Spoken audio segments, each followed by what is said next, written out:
Last video में हम लोग ने वैलेंसियन चार्ज स्टडी किया था ना, उसके एग्जांपल्स भी समझे थे। अब क्वेश्चन है कि सर हम लोग ने वैलेंसियन चार्ज को स्टडी क्यों किया। तो एक्चुअली हम लोग ने वैलेंसियन चार्ज को स्टडी इसलिए की थी क्योंकि हमको केमिकल फार्मूला का फॉर्मेशन करना था। तो अब केमिकल फार्मूला क्या होता है पहले वो समझ लेते हो। ओके, तो केमिकल फॉर्मूला, तो कोई भी केमिकल ले लो, जैसे कि वाटर, वाटर भी एक केमिकल होता है, मिल्क हो गया। हम वाटर की पहले वाटर से स्टार्ट करते हैं। तो वाटर, वाटर का केमिकल फार्मूला क्या होता है? That is nothing but H2O। तो H2O उसका केमिकल फार्मूला हो गया। तो पहले H2O बनता कैसे हम लोग वो समझेंगे, एंड सेकेंड ये केमिकल फार्मूला बताता क्या, तो वो समझो। केमिकल फार्मूला हमको बताता है वो जो भी केमिकल रहेगा उस केमिकल के अंदर कौन कौन से एटम्स है, मतलब टाइप ऑफ एन एटम्स, कौन कौन से टाइप के एटम्स है। एंड सेकंड चीज वो हमको बताता है वो जो भी एटम है उसका टोटल कितने नंबर्स है, means total number of each atoms. Okay, ये समझ में आया। अगेन, केमिकल फॉर्मूला क्या बताता है हमको? केमिकल फॉर्मूला दो चीज के बारे में बताता है। सबसे पहले तो उसके अंदर कौन कौन से एटम्स प्रेजेंट है जो भी केमिकल रहेगा, एंड फिर जो भी एटम्स प्रेजेंट है उसके कितने नंबर्स प्रेजेंट है। अगर से हम वाटर को देखेंगे तो वाटर के अंदर कौन कौन से एटम्स है? सर दो एटम्स है, एक हाइड्रोजन है और एक ऑक्सीजन है ना। इस दो एलिमेंट्स, एक हाइड्रोजन और ऑक्सीजन। बट हाइड्रोजन के कितने एटम है उधर? हाइड्रोजन के वहां पे दो एटम है, और ऑक्सीजन के वहां पे कितना एटम है? एक एटम है। ये समझ में आया। अगेन और एक एग्जांपल ले लेता हूँ, हम ग्लूकोज को ले लेते हैं। ग्लूकोज का फॉर्मूला क्या रहता है? C6H12O6। ठीक है। तो अगेन इसमें कौन कौन से एटम्स, कौन कौन से टाइप्स ऑफ एटम प्रेजेंट है? सर एक कार्बन है, एक हाइड्रोजन है एंड ऑक्सीजन। तो there total three types of atoms are there in glucose, है ना। कार्बन, हाइड्रोजन और ऑक्सीजन। अब टोटल कितने कार्बन है? सर कार्बन, तो देखो उस एटम के नीचे में वो नंबर मेंशन हुआ रहेगा, उस एटम में जितने भी नंबर्स रहेंगे, तो वहाँ पे 6 लिखा है। तो ग्लूकोज में 6 कार्बन होते हैं। हाइड्रोजन कितने हैं? Sir 12 hydrogen. और ऑक्सीजन कितने हैं? ऑक्सीजन 6 है। तो आई थिंक सो आपको भी समझ में आ गया रहेगा, आइडिया मिल गया रहेगा कि जो केमिकल फॉर्मूला होता है वो हमको बताता क्या है। केमिकल फॉर्मूला उस केमिकल के अंदर कौन कौन से एटम्स है और उसके कितने नंबर्स प्रेजेंट है वो हमको बताता है। इतना क्लियर है? अभी सर ये केमिकल फॉर्मूला बनाते कैसे, तो अब वो समझ लेते हैं। ओके, तो आपको ना एग्जांपल ऐसे दिए हुए रहेंगे, आपको दो एटम दिया हुआ रहेगा, हाइड्रोजन एंड ऑक्सीजन। ओके, तो सबसे पहले तो हम लोग को दोनों एटम को अलग अलग थोड़ा लिख लेना है। ठीक है। अब यहाँ पे हम लोग यूज करेंगे वैलेंसी। हाइड्रोजन की वैलेंसी क्या होती है? हमने पढ़ा था 1 होती है। ऑक्सीजन की वैलेंसी क्या होती है? 2। अब जिसको यहाँ पे डाउट आ रहा होगा सर वैलेंसी 1 2 कैसे, तो हम लोग ने लास्ट वीडियो में डिस्कस किया है, तो आप उस वीडियो को जाके देख सकते हो। ओके, अब यहाँ पे हम कंटिन्यू करते हैं। अब दोनों की वैलेंसी उसके नीचे लिखने का, एंड हम लोग को सिंपली यहाँ पे क्रॉस मल्टीप्लाई करना है। H इंटू 2 H, और यहाँ पे नीचे में लिखेंगे 2, O इंटू 1 O, एंड 1 को हम मेंशन नहीं करते, तो फॉर्मूला क्या बना? H2O। ओके, ये क्लियर हुआ? तो इस तरीके से हम लोग केमिकल फॉर्मूला का फॉर्मेशन करते हैं। अगेन इसके पीछे लॉजिक भी कि सर क्यों सिर्फ 2 हाइड्रोजन ही क्यों आ रहा है। एक तो ये रीजन हो गया कंसेप्ट के हिसाब से, बट एक और दूसरा भी रीजन हम स्टडी करेंगे, लॉजिक समझने की सर 2 ही क्यों आ रहा है। ऑक्सीजन के पास 2 से ज्यादा हाइड्रोजन क्यों नहीं है, 3 4 5, या फिर हाइड यहाँ पे H1 और ऑक्सीजन 2 क्यों नहीं है, हम वो भी स्टडी करेंगे। ओके, तो अगेन कुछ और एग्जांपल की बात करें तो मान लो आपको एग्जांपल दिया हुआ रहेगा MgCl, इसका केमिकल फॉर्मूला बनाना है। तो कुछ नहीं, पहले क्या लिखने का, पहले मैग्नीशियम को लिख लो, थोड़ी सी दूरी पे कैल्शियम, दोनों के नीचे उसका वैलेंसी लिखना है। मैग्नीशियम की वैलेंसी क्या होती है? 2। क्लोरीन की वैलेंसी क्या होती है? 1। एंड क्या करना है अभी?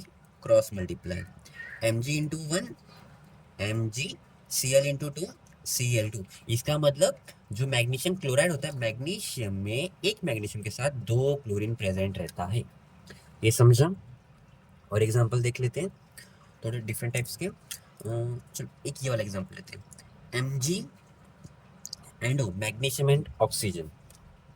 अगेन अलग अलग लिख लो, पहले तो मैग्नीशियम और ऑक्सीजन को, दोनों की वैलेंसी लिखो। मैग्नीशियम की वैलेंसी क्या होती है? 2। ऑक्सीजन की वैलेंसी क्या होती है? 2। ठीक है, एंड दोनों को क्रॉस मल्टीप्लाई करेंगे। बट इसमें थोड़ा सा कुछ अलग है। ध्यान से देखो, दोनों नंबर 2 2 है, दोनों एक एक में डिविजिबल है, हाँ है ना। तो अगर से वैलेंसी में, दोनों के वैलेंसी में कुछ ऐसे नंबर रहता है जो एक में के साथ डिविजिबल है, तो आप उसको डिवाइड कर दो, जैसे 2 1 जा। तो अभी मैग्नीशियम और ये जो हमारा ऑक्सीजन है उसके नीचे क्या नंबर आ जाएगा? 1 एंड 1। एंड अब आपको इनको क्रॉस मल्टीप्लाई करना है। ठीक है, M इंटू 1 मतलब Mg/1 MgO/1O, तो फॉर्मूला क्या बना MgO। तो मैग्नीशियम ऑक्साइड में एक मैग्नीशियम के साथ सिर्फ एक ही ऑक्सीजन होता है। ये क्लियर हुआ? ओके, ऐसे कुछ और एग्जांपल ले लेते इस टाइप के हम लोग। यहाँ पे एक ले लेते कार्बन एंड ऑक्सीजन का। कार्बन और ऑक्सीजन का पहले तो अलग अलग लिख लेना है, फिर उसके नीचे में दोनों की वैलेंसी लिख लेनी है। कार्बन की वैलेंसी क्या होती है, वो होता है 4, और ऑक्सीजन का वैलेंसी क्या होता है, वो होता है 2। चेक करो क्या ये दोनों नंबर एक में डिविजिबल है क्या? हाँ सर, 2 1 जा एंड 2 2 जा, तो क्या हो जाएगा CO, C के नीचे में आ जाएगा 2, O के नीचे में आ जाएगा 1, and now cross multiply C/1 C, O/2 O2। तो क्या फॉर्मूला बन गया CO2। समझा ये डिविजिबल वाला भी कैसा करना है? ओके, अब हम उस पॉइंट पे थे कि सर QH2O में 2 ही हाइड्रोजन और 1 ऑक्सीजन ही क्यों है। तो ये हम लोग को इलेक्ट्रॉनिक कॉन्फ़िगरेशन समझेगा। हाइड्रोजन का इलेक्ट्रॉनिक कॉन्फ़िगरेशन देखेंगे तो 1 होता है, मतलब जो हाइड्रोजन एलिमेंट है, जो एटम है, उसके लास्ट ऑर्बिट में कितना इलेक्ट्रॉन रहता है, बस एक ही इलेक्ट्रॉन रहता है, ठीक है। वहीं ऑक्सीजन को देखेंगे तो ऑक्सीजन के लास्ट ऑर्बिट में कितना इलेक्ट्रॉन रहता है, टोटल 6 होता है ना। अब ऑक्सीजन को और कितने इलेक्ट्रॉन चाहिए, सर ऑक्सीजन को उसका ऑक्टेट कंप्लीट करने के लिए और 2 इलेक्ट्रॉन चाहिए। ओके, और इस हाइड्रोजन को और कितना चाहिए, इस बेचारे हाइड्रोजन को सिर्फ एक ही इलेक्ट्रॉन चाहिए, है ना। तो ये बस एक ही बॉन्ड बनाएगा हाँ या ना ऑक्सीजन के साथ, जिससे क्या होगा कि इसके पास 2 इलेक्ट्रॉन हो जाएंगे, ऑक्सीजन के पास 7 हो जाएगा। क्या ये हाइड्रोजन और दूसरा बॉन्ड बना सकता है कि इस ऑक्सीजन के साथ? आंसर है नहीं। क्यों? क्योंकि सर इसके पास कोई एक्स्ट्रा इलेक्ट्रॉन है नहीं, एंड इसका डुप्लेट कंप्लीट हो चुका है। ओके, तो बट अगेन ऑक्सीजन तो स्टेबल नहीं है, तो ऑक्सीजन स्टेबल होने के लिए वो दूसरे हाइड्रोजन के पास जाता है या फिर दूसरा हाइड्रोजन उसके पास आता है। तो ये उस हाइड्रोजन का इलेक्ट्रॉन यानी ऑक्सीजन के दूसरे इलेक्ट्रॉन के साथ क्या फॉर्म कर दिया, बॉन्ड। तो ये एक रीजन है जहाँ पे वाटर मॉलिक्यूल में एक ऑक्सीजन के साथ 2 हाइड्रोजन होते हैं। ये समझा लॉजिक? नहीं तो चलो दूसरे एग्जांपल को समझने का ट्राई करते हैं। MgCl2। तो मैग्नीशियम के लास्ट ऑर्बिट में कितने इलेक्ट्रॉन होता है, सर मैग्नीशियम के लास्ट ऑर्बिट में होता है 2 इलेक्ट्रॉन। तो ठीक है, मैं उसको मेंशन कर देते हैं, ये 2 इलेक्ट्रॉन। बाद में Cl है ना, Cl के लास्ट ऑर्बिट में कितने इलेक्ट्रॉन होता है, सर Cl के लास्ट ऑर्बिट में होता है 7 इलेक्ट्रॉन। तो देख लो 1 2 3 4 5 6 7। अब ये बताओ मैग्नीशियम कितना इलेक्ट्रॉन डोनेट करना चाहेगा, वो 2 इलेक्ट्रॉन देना चाहेगा, पर ये क्लोरीन कितना इलेक्ट्रॉन ले सकता है, सर ये क्लोरीन बस मैग्नीशियम से एक ही इलेक्ट्रॉन ले सकता है। हाँ या ना, समझा? क्योंकि उसको बस एक ही इलेक्ट्रॉन की गरज है, क्या वो दोनों इलेक्ट्रॉन लेगा? नहीं लेगा।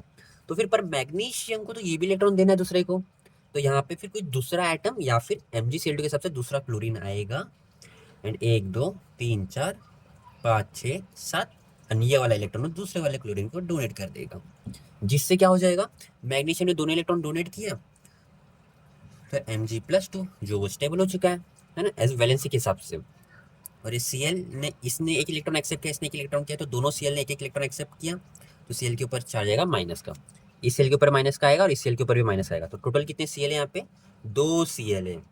समझ में? तो मैग्नीशियम को स्टेबल करने के लिए कितने Cl की गरज पड़ी, 2 Cl की गरज पड़ी, तो वो Cl माइनस बन गया, है ना। तो इसलिए हम फॉर्मूला जब लिखेंगे तो फॉर्मूला क्या लिखेंगे, MgCl2।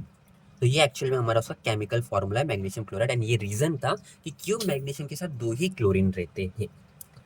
क्लियर हुआ रहेगा आई थिंक सो आपको।